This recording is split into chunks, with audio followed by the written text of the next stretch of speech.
మరి బాబా లీల కాకపోతే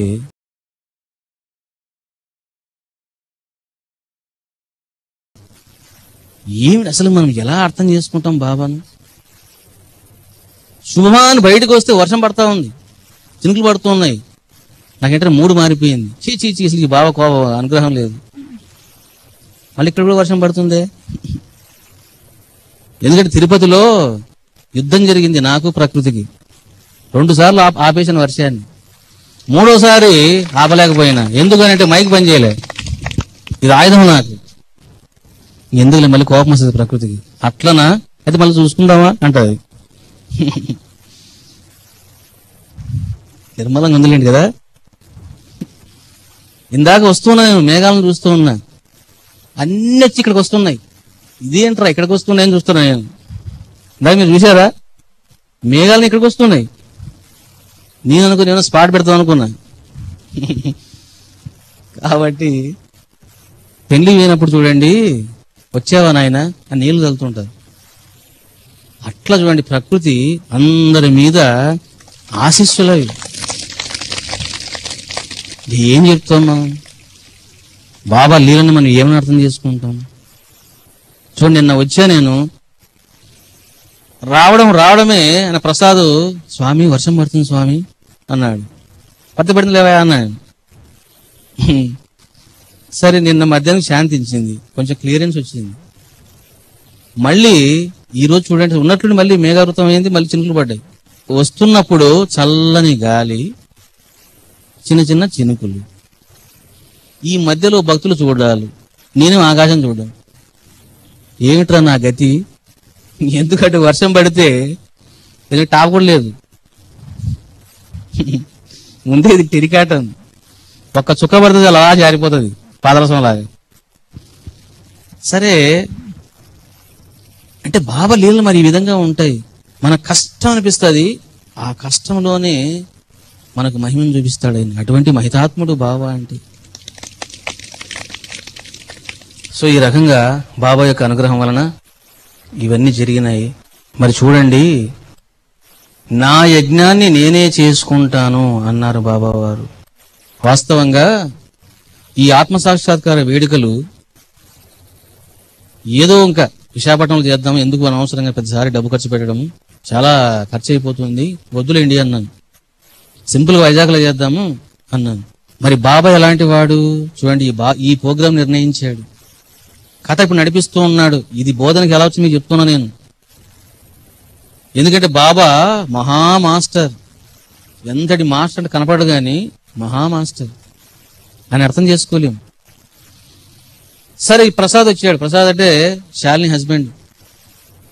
స్వామి ఈసారి ప్రోగ్రాం నేనే చేస్తాను స్వామి, ఇంకెవ్వరు చెప్పకండి స్వామి, మొత్తం డబ్బంతా నేనే ఖర్చు పెడతాను స్వామి అన్నాడు. సరే చెయ్యవయ్యా అన్నాను. ఎందుకు ఖర్చు పెడతారయ్యా అనవసరంగా? ఒక రోజు కోసం, ఎందుకంటే ఒక రోజు ప్రోగ్రాం చేయాలంటే సుమారు 5 to 6 lakhs అవుతుంది, ఎందుకు అంత ఖర్చు, వద్దులేండి వైజాగ్లో చేయండి అన్నాను. వాళ్ళు వినలే, పట్టుబట్టారు. సరే మళ్ళీ ఎక్కడ చేయాలా అన్నప్పుడు పోనీ కాకినాడ చేసుకోండి అన్న నేను. అంటే ఇంకా ఈ లీలలు ఇంకా జరగలేదు, బోధనలో ఈ లీలలు జరగలేదు, కాకినాడలో చేసుకోమని చెప్పాను. కాకినాడలో ఏర్పాట్లు కూడా చేసుకుంటూ ఉన్నారు. చూడండి ఇక్కడ ఏం జరుగుతున్నది. నేను ఇక్కడ రాలేకపోతూ ఉన్నాను. అప్పుడు నాకు వెంటనే చూడండి బాబా ఫ్లాష్ ఇచ్చాడు. ఎక్కడెక్కడో పెడతావి ఏంట్రా, నా సన్నిధిలో పెట్టు అని చెప్పేసి టోటల్ ప్రోగ్రామ్ని ఇక్కడ మార్చడం జరిగింది. నిజంగా ఈ రోజు అదృష్టవంతులు ఎవరయ్యాని అంటే, ఇదిగో ఈ కార్యక్రమాన్ని చేసినటువంటి ప్రసాద్ శాలిని దంపతులు. ఎందుకంటే వాళ్ళు ఎవరి సన్నిధిలో చేస్తున్నారు, ఆయన ఒడిలో చేస్తూ ఉన్నారు. ఆయన లైవ్ గా ఉన్నాడు అక్కడ. ₹1 ఖర్చు పెడితే నీకు నేను 100 రెట్లు ఇస్తాను అన్నాడు. ఆ 1 into 100 వెరీ వెరీ వెరీ శీఘ్ర కాలంలోనే ఆయనకు లభిస్తుంది లాక్స్. కాబట్టి ఈ రోజు ఈ కార్యక్రమం ఇంత చక్కగా జరిగింది అని అంటే చూడండి, బ్యానర్స్ కట్టడం, హోర్డింగ్స్ కట్టడం, పేపర్లో అడ్వర్టైజ్మెంట్, వచ్చినటువంటి 1000 మందికి భోజనాలు పెట్టడం, ఈ రోజు భోజనాలు పెట్టడం, రాత్రికి వచ్చినటువంటి సుమారుగా భక్తులందరూ కూడా పులిహోర ప్రసాదాన్ని పెట్టడం, మరి ఇవన్నీ ఎన్ని లక్షలు ఖర్చు అవుతాయి? షూటింగ్, ఈ కార్యక్రమాలు, ఇన్ని సేవలు, చిన్న విషయం కాదు ఇది. నేను కూడా 6 lakhs దాటిపోయింది ఇప్పటికి. ఈ బిల్లు తర్వాత తెలుస్తాను. ఈ రకంగా వాళ్ళకి ఈ భాగ్యం లభించింది. సో బాబా వారు ఎంతటువంటి లీల చేసినటువంటి ఈ మహిమను, ఈ పవిత్రమైనటువంటి సుదినాన ఇదంతా కూడా మనం ఆనందంగా చేసుకున్నాం. ఇప్పుడు మీకు ఒక 10 నిమిషాల్లో చిన్న సన్మాన కార్యక్రమం ఉంటుంది, ఆశీస్సుల కార్యక్రమం ఉంటుంది. ఇది అయిపోయిన వెంటనే 7 రాగాలతో రాగమాలిక పాడతాను. ఇక బాబా సిరిలో ఉండడు, ఎంత బిజీగా ఉన్నా ఇక్కడ వచ్చి కూర్చుంటాడు. శ్రద్ధగా రాగమాలిక విన్న తర్వాత 3 డాన్సులు ఉంటాయి. ఆ డాన్సులు కూడా చూడండి.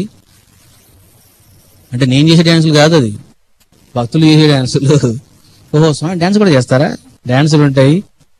ఆ తర్వాత చక్కగా మంగళహారతి చూసుకొని అన్నప్రసాదం తీసుకొని సంతోషంగా వెళ్ళండమ్మా.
నా పేరు లక్ష్మీదేవి, మాది నంద్యాల.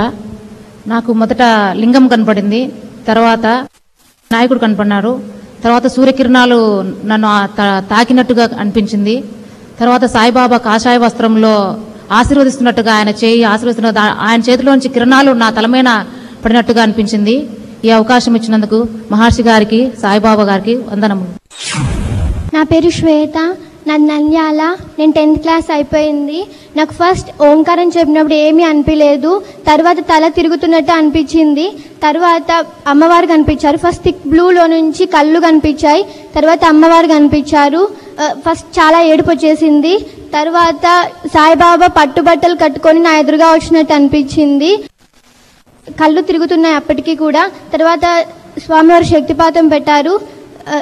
అప్పుడు చెట్టు కనిపించింది, అది ఏ చెట్టు తెలియదు, కాకపోతే బాబా వారు చెట్టు కింద కూర్చొని ధ్యానం చేస్తున్నట్టు అనిపించింది. తర్వాత శివుడు కనిపించాడు, అగ్గి రూపంలో కనిపించాడు. ఇంకా లాస్ట్ లో చాలా ఏడుపు వచ్చేసింది. ఇంతటి అనుభవాన్ని కలిగించినందుకు శ్రీ రమణానంద మహర్షి గారికి, షిరిడి సాయినాథన్కి నా ధన్యవాదాలు.